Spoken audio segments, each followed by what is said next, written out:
CBS. We found that CBS was covering Israeli deaths at a rate of 202%. And they were covering Palestinian deaths at a rate of 54%. Now, of course, the question is, how can they exceed 100% of deaths? Well, what we were really astounded to see is that it was not rare for our media to exceed 100% coverage of Israeli deaths, because we were counting every mention, every report of a death that was being made of either population. And we found that quite frequently there would be follow-up reports about Israeli deaths, so that one death would often be reported on twice. So it's this kind of disparity that we discovered. Now, in 2004, did these patterns get better? You would hope that maybe, our reporters and our editors would improve over time. And we found that was not the case. We found that basically they held the same.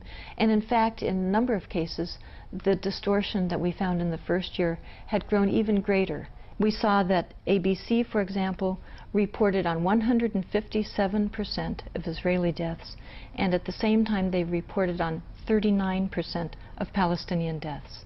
In other words, a disparity of 4 to 1. We noticed that with CBS, the ratio of differential between reporting on the two populations was also about 4 to 1. They had reported on Israeli deaths 3.8 times greater. And we found that NBC was actually worse than those two. It had reported Israeli deaths at a rate 4.4 times greater. These are enormous differences. We have to be careful not to sort of say, oh, that's not bad, it's only 3 times greater. Some variation is certainly allowable. It's difficult to gather all the deaths and to do a perfect job. Certainly none of us should expect or ask for perfection from our media. But when you have distortion that's over 2 times greater, that's a major factor, and we're seeing it 3 and 4 times greater. Now, what's even more troubling is when you look at how children's deaths are being covered. Because children's deaths, of course, are especially tragic to so many of us. Almost everyone throughout the world feels that children are illegitimate targets of strife. Their deaths are intolerable. They're something that the world should prevent. So it's very important to see how our media are reporting on the large numbers of children that have been killed in this conflict. Now, again, the first thing that we always should ask, and I hope we'll always remember to do this everywhere, is how many children were killed among both populations. When we hear a number among one population anywhere in the world, let's always ask, well, what about the other population? I want the full information. So again, we had the very sad job of looking at how many children were killed in this conflict in the first year and then again last year. We discovered that in the first year, 28 Israeli children had been tragically killed. And we discovered that 131 Palestinian children had been tragically killed during that first year. Now let's look at 2004, a period of relative calm, as our media were telling us. Well, again, we find a difference. It's very significant. We learned that 2004, 8 Israeli children had been tragically killed by Palestinians, and we learned that 179 Palestinian children had been tragically killed by Israelis. In other words, Palestinian children were being killed last year at a rate 22 times greater than Israeli children. Now here's an example of what the New York Times covered in that first year. We found that the New York Times covered Israeli children's deaths at a rate 6.8 times greater than Palestinian children's deaths. They reported on 125% of Israeli children's deaths, and for that same year, they reported on 18% of Palestinian children's deaths. Let's look at what they did in 2004. In 2004, we found that the disparity had grown even greater, and the New York Times reported on Israeli children's deaths at a rate over 7 times greater than they had reported on Palestinian children's deaths. Then you look at the TV networks, and they make the New York Times almost look good. The television networks, the disparity in coverage of children's deaths is truly off the charts, which of course is the name of our reports. And as we describe our reports, you'll see how that phrase continues to fit the media coverage off the charts. So we found that the networks had covered, once again, Israeli children's deaths at far greater rates. And remember, we're not even measuring how much time was spent on each death, the wording that was used, how much personal information was given. I have no doubt that that would increase this differential even far greater than I'm describing. We're just talking about a death even having been reported or having been mentioned and finding enormous distortion there.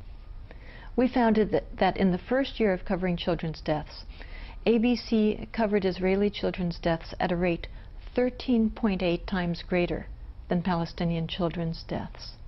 We discovered that CBS covered Israeli deaths at a rate 6.4 times greater than Palestinian children's deaths. We discovered that NBC covered Israeli children's deaths at a rate about 12.5 times greater than Palestinian children's deaths. These are all children. Their deaths are all tragic. Why are we hearing about one population's deaths at a rate up to 13 times greater than we're hearing about another population's deaths?